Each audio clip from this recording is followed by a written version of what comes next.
Hello, welcome to the next video where I'm going to show you how you can create a program which can be called by other programs. So let's go ahead and create some new source here. I'm using file new member or control N.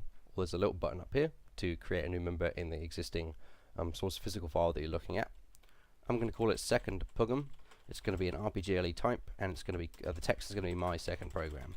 Let's go ahead and create that, and then go ahead and open it up.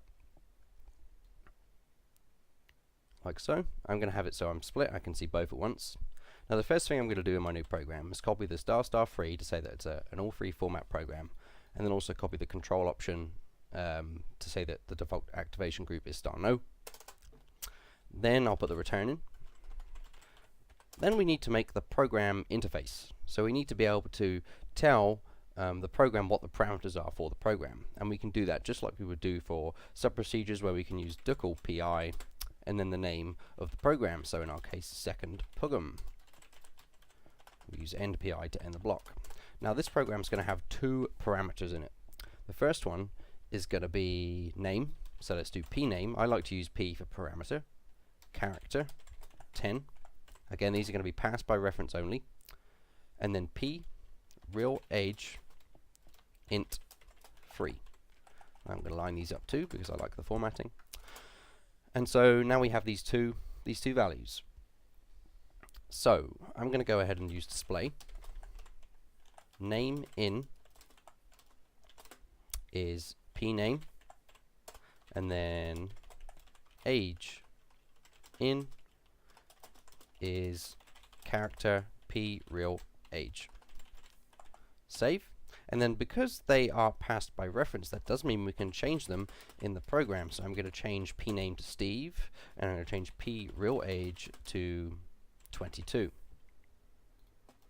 Line those up. I'm going to go ahead and save, and then I'm also going to compile it, so you can use compile, Control Shift C, and that's created. So now if we go look at our work objects, we have a second program here. So now let's go back to our Hello World program. I'm going to go ahead and get rid of the record level access stuff we were using, and I need to declare a prototype for this program. So that's quite simple. It's awful like a procedure interface, except it's a prototype for something that we want to call. Declare PR, that's for prototype, second program, and then the keyword we're going to use is ext program. Now there's also another way to do this. You could do something like to call PR, my program, ext program, and then the parameter in ext program could be second program, like so. But because the same name, the name of the prototype is the same as the program, we can just use the ext program with no option. So I'm going to do that. NPR, and then we just need to put the types in here and what the parameters are. Now this program has two parameters, so the one way you could do it quickly is you can use *n, because you don't need to give the names of the parameters. You can use *n, so you could do *n character 10, that's the first parameter, and *n int 3, that's the second parameter. Now because I like readability, I'm actually just going to copy what I have here. So pname character 10, p real age integer 3, and let's do this. We need to declare two variables, name character 10, and then age int 3. And then let's call our second program. Name, and then the second parameter is age. Again, parameters are separated with a colon. And then because the values change when they go into the program, we need to, let's just print those out. So let's take these, put them in here, name out, age out, name, age, and then if you haven't noticed, we haven't actually given name and age initial values yet. So what we will do is use the inz keyword, which I haven't shown you yet, where you can give a variable or a field, if you prefer, an initial value. So for example, inz Barry, that will be the initial value for name, and then you can do the same with age, inz 21. So let's go ahead and save that, and then compile it. Compile finish successfully. So let's have a look at what we have. We have a prototype. To our second program, we have two variables, name and age.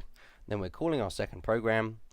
The variables change in there, and then we print them out again. And in the second program, we call the program, we display the variables that are coming via parameter, and then we change them and then pass them back to the original program.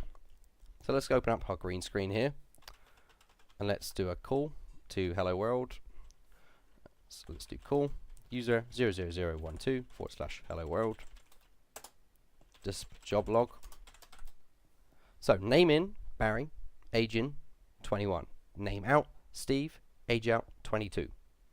So we have called a separate program, allowed the second program to change the values that we passed in by reference, and then displayed what the new changes are.